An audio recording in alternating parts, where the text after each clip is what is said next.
Well, one of the major benefits is the fact that you've got the number of commodity groups throughout Victoria all getting together at, say, an industry development officer level or a communications level, and they can discuss what's happening within their industries, and then they can then feed back off everybody else and then take some synergies away and work together. It's one of the advantages of the actual participants of the HIN getting together. The other one is that they can then take that back to our levy payers, to our growers within the region. And all the new concepts that are there, all the new R&D approaches that different industry groups are doing, what we're doing in exports, how we're doing the promotions, gaining market access, maintaining maintenance, etc. All that is very, very relevant, not only from our industry's perspective, but also taking it out to the growers in the Victorian country. I think it's twofold. One is I'm a one-man band, so I don't have the time or the resources to do or gain information from other areas. So going down that, biosecurity is a good example. I mean, I would have to take a lot of time and probably have to wait for doing a one-on-one with maybe Plant Health Australia, I don't know. But that meeting other people who are in my position from other horticultural industries and getting an understanding that they've got similar issues to me. So there's a commonality. And sometimes they're a bit ahead of me in probably solving those issues. So what can I learn from them? So it's that peer working with my peers in the other horticultural industries and implementing some of the things that they've already done and seeing where I can.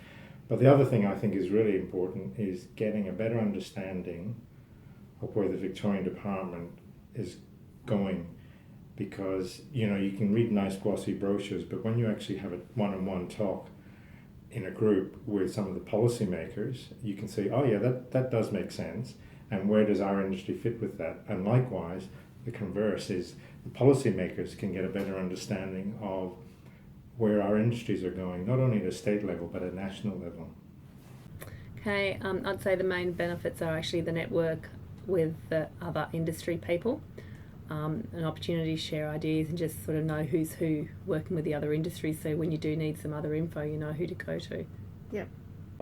What's worked and what was of value was really just being able to step back from what you do, the daily grind sometimes, and take those 2 days out with a diverse group of people that you probably just wouldn't get together with, and really just listen to other industry insights. And sometimes there's common stuff, and sometimes there's some stuff that's different, but often there can be that exchange of things which I see as very it's just good beneficial stuff to have those, and we don't do that enough. We just don't step out of our current work environments to really talk to someone from potatoes or strawberries or whatever and listen to their sort of stuff. So I guess what I'm trying to say is I really value sometimes that diversity and the kind of, how do I say, the creative thinking that it gives you sometimes to be able to think. It's when we have those common issues, communication, practice change, and even those practical things on ground like water management that everybody deals with. Really valuable just to get together and just workshop ideas. I just can't get that anywhere else. Definitely for me it's the networking in that you've got exposure to people who are doing similar sorts of things, but learning from them in what they do differently, and then perhaps how you can bring that back to your day-to-day job and how you might be able to approach things differently. So just things like the Victorian strawberries calendar, that's something that's really quite useful for those growers, and perhaps we should be doing something like that as just a little bit of a promo thing for table grapes. So they're only quite small things, but at the same time, where else do you have that opportunity to do that? So that's what I get out of most, at the moment anyway. It's a mixture of the networking and understanding what other people are doing, as well as seeing what's happening around the state. Yep. On other people's industries, and it's probably we get some access to places that I'd never be able to get into. Yeah. And see that, and even though may not be directly relevant, but you may pick something. You never know. Any information you just soaks away, and you've got it there in the background, and you might be able to call on it. You don't know. And I suppose the other thing, as I said, just knowing other people, networking, and maybe solving some issues, things like that arise. I mean, classic example recently was I rang a couple of the other groups up to see if they had any problems with labour and how they dealt with labour and things like that. So, which is a thing that a lot of people don't know. But if there are people out there that you know that know those sort of things, that's ideal. So the two things I think, that I see is certainly the communication aspect and the networking, and secondly, just using the other groups as a resource area. I like getting together with other industries and learning what they're doing. Always have been like that, and it could be something topical that's come up with another industry. In terms of they've got a problem with their industry, and this is what they've done to solve it. Or it could be just in general catching up and finding out what other industries are doing. So that cross-industry communication is one of the main factors which I find important. The benefits to me have just been purely networking with those people, talking about what some problems we might be having. They might have had those same problems 6 to 12 months ago and have solved them already.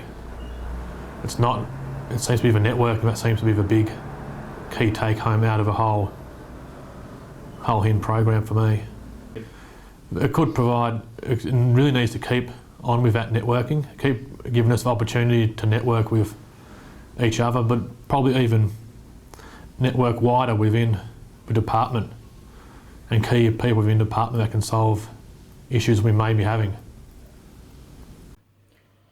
I think from my perspective, it's really the network and the opportunity to regularly meet with people and understand what they're doing in their particular industry, and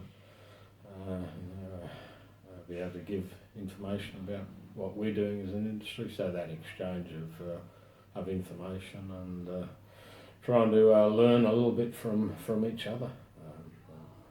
That's the first part. I think the second component is that there have been particular topics that, or I think all of the topics are of interest, but there are certain topics that you take away and you contemplate implementing. I think the IDEO development is really good. The skills training has been invaluable. The upskilling and the networking. There aren't many organisations that allow us to get together as multi-industries and talk together, flesh out issues, and discuss in, I guess, sometimes formal, sometimes informal times about our issues and work together to see if one industry can help the other, or if one industry's been through that and had a great outcome by doing this. And a lot of that can revolve around water or fertilisers or anything like that, spraying. So that's really good.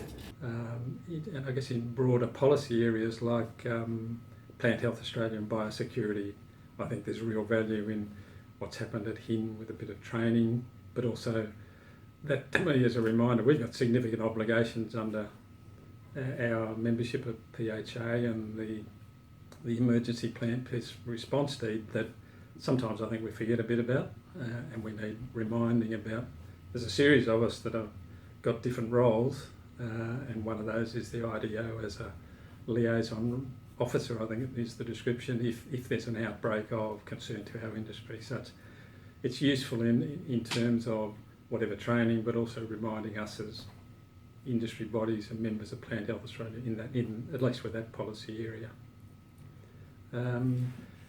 Another, I guess, a more significant area for us in more recent years has been project management, whether that's research project, it used to be Horticulture Australia, now it's Hort Innovation Australia. But dealing with the other groups, what they're doing, what's happening, but also project reporting, evaluation, those sorts of issues. I know there's been some work on that. That's pretty vital these days. We have to report, we have to evaluate what we're doing. on a regular basis, so we need to be pretty good at it. And I'm sure, and I think HIN's helped us in that area. So I just, said that the network is similar industry personnel. You come together at regular intervals and share your experiences. Now, you can do that online, you can do that any way you like, or interact with emails or all that sort of stuff. But it's not the same, and coming up to date with the activities that you're doing, it's almost like a workplace tea break. People don't value the tea break, but sometimes it's the most important area of the business, because that's where people come together and they talk informally and share stuff that they normally wouldn't share with each other in a work environment, because it's too much of an effort to do so. But over drinking a coffee or something like that, you share it. So that's how I find the coming together of the HIN members. I reckon it's there's real value in that. I also think what's really worked and what's worked for me is just to be able to do those regional visits and tours sometimes. I think they're really valuable, and then listening to the industry people talk on those. Obviously some of the tours, just to be able to see what is going on at a farm level, because we hear these things sometimes, but we don't get out to see the nursery industry or the strawberry industry or the, stone and pine. I think that's, to me, again, I've had a little bit of exposure, but I really value just taking yourself out of your little box and just actually seeing that from a wider thing. Yeah, and look, it's the exposure as well to other horticultural industries, which, although the nursery industry is pretty broad and we deal with a lot of different sectors,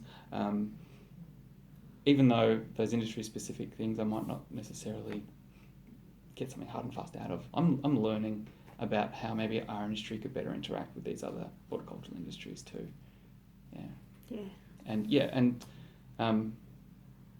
There's, my growers, they'll all grow something for everyone else's industries, and I've sort of found out a few sort of contact details and things to my growers that want to know specifics about, strawberries, I want to know specifics about apples and pears. Just like people like Jason, the perfect people for me to forward them on to. I think, again, the visits to different operations to look at what's happening is something you might normally do.